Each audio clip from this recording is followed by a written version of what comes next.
I think just picking up from where Honorable Ndai left, it came from you that indeed some of the officers have been partisan, particularly during elections. But even in the recent demonstrations, Maandamano, it was very, very clear that some of the officers are partisan.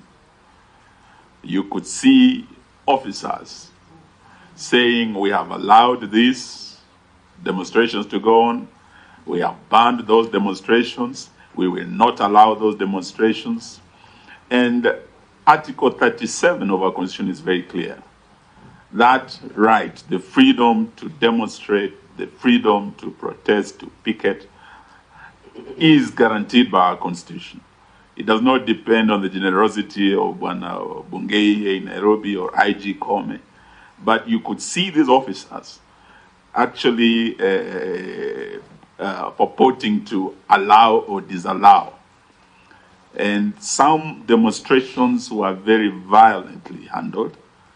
Some of us in this dialogue committee were victims.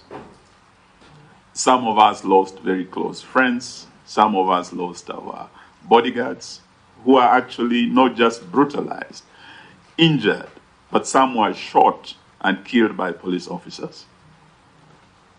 And you could tell that that partisanship was very evident. They couldn't allow demonstrations here in Nairobi, but when we have issues of some money being stolen for students going to Finland, demonstrations were allowed in Eldoret.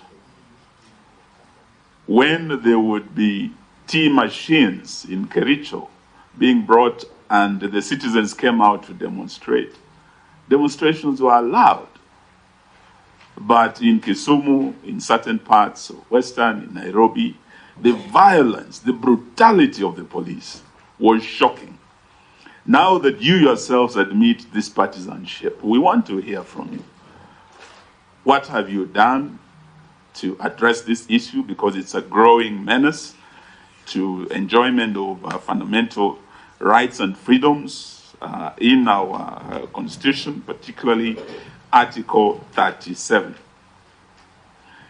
And it also goes against what you have yourselves told us in Article 244 that requires the highest standards of professionalism and discipline in our officers. Partisanship shows lack of professionalism.